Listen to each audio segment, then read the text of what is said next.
Hello again. Welcome to Madam Sham's YouTube channel. Okay, today's topic we are going to discuss on biology KSSM Form 5 Chapter 1 Organization of Plant Tissues and Growth under the subtopic 1.3 Growth Curve. Okay, plants can be classified based on its life cycle.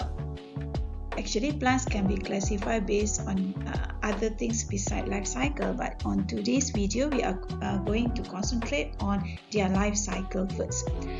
The first one is whether it is an annual plant, or whether it is an biennial plant, or whether it is a perennial plant.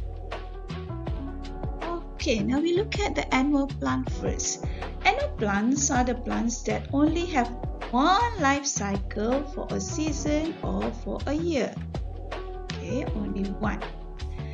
Alright, the plants actually start from germination and the plant will die after flowering or after it produces seeds.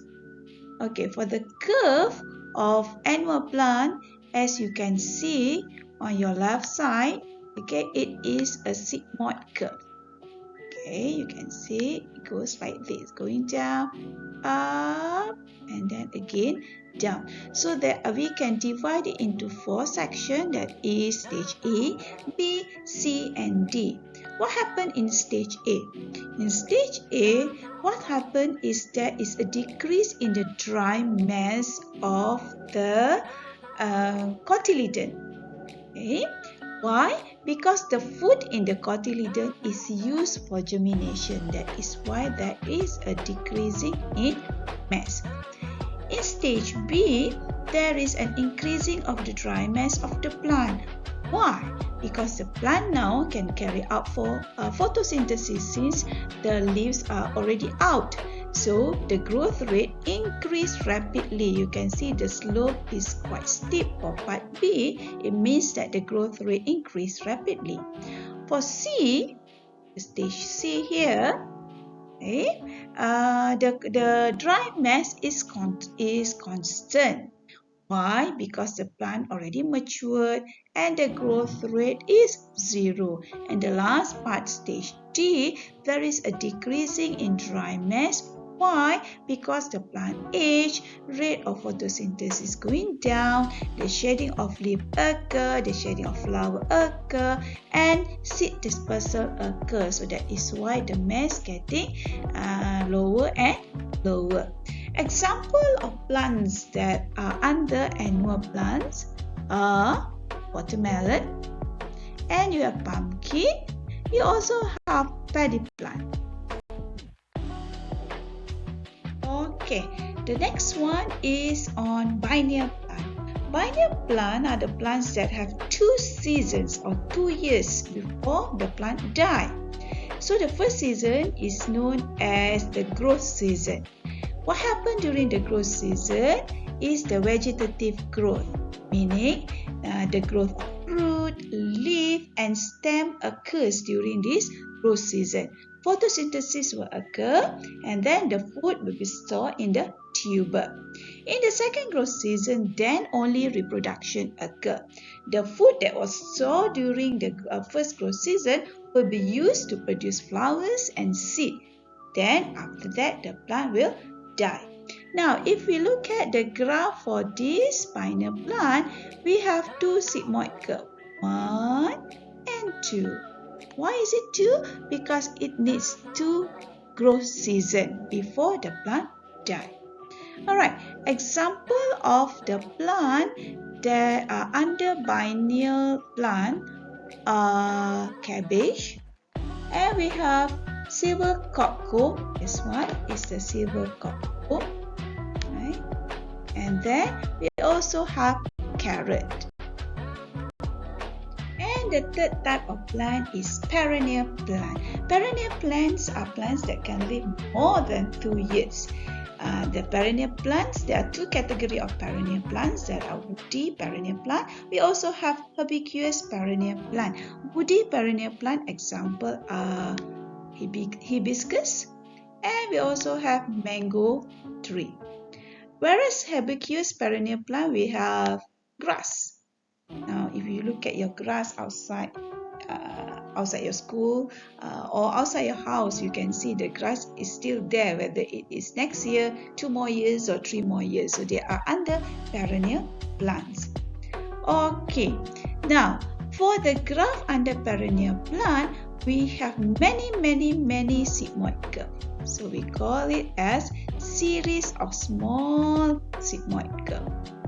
Right, if you look at this one, 1, 2, 3, many sigmoid curve. Now, each year we represent one sigmoid curve.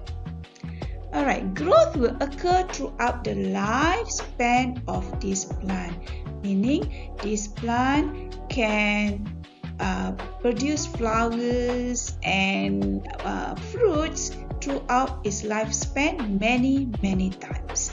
Okay, now growth rate is higher normally during spring and summer. Why? Because of the presence of high light intensity, also abundance of water. This will increase the rate of photosynthesis, whereas the growth rate will decrease during winter. Same thing, due to the same reason, that is the light intensity will be lesser at that particular time of the year. Now, let us try on the question. The first question, explain the function of structure X in the picture. So what is structure X? Yes, it is cotyledon. So structure X is cotyledon. So what is the function of structure X? Okay, structure X store food for seed germination. Right? So first leaf and first root is formed during using the food store in the cotyledon. Next question. Based on its life cycle. What life cycle? The mung bean plant, right? So that is the mung bean plant. Tauge, kan? So based on its life cycle, what do you think is the type of mung bean plant? Meaning life cycle, kita nak tahu jenis apa antara tiga tadi, ya? Annual, biennial or perennial. Okay. Now, of course, it is an annual plant. Why? Because the plant has only one life cycle for a season or for a year. Now, after it produces the seed, it will die. So that one is annual plant.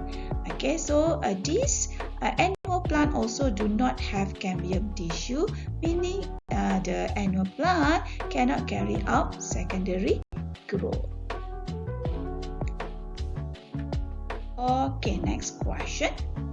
Based on your biological knowledge, explain why paddy becomes the main crop planted in Malaysia compared to tapioca. Okay, tapioca ubi kayu, kenapa kita tak jadikan dia sebagai main crop yang di plant in Malaysia? Sebab kita pun ada tapioca, ya? Why? Okay, now look at the answer. Paddy is an annual plant. This one is a comparison question sebab ada compare tadi, ya, the word compare. Right, so sebab itulah kita guna comparison. Right, paddy is an annual plant while tapioca is biennial plant. So paddy can be harvested after 3 or 6 months, very short period of time because it is an annual plant. While tapioca can only be harvested after a year, meaning more than a year. Okay, paddy can produce more crops. Why?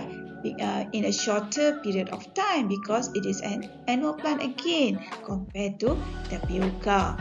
So because of that, more food supply can be produced if paddy is planted compared to tapioca.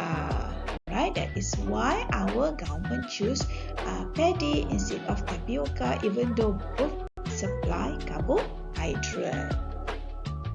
Okay, that's the end of today's video about the life cycle of plants. Yeah, I hope you have gained something from today's video. I'll see you next time, and don't forget to subscribe Teacher's channel. Bye.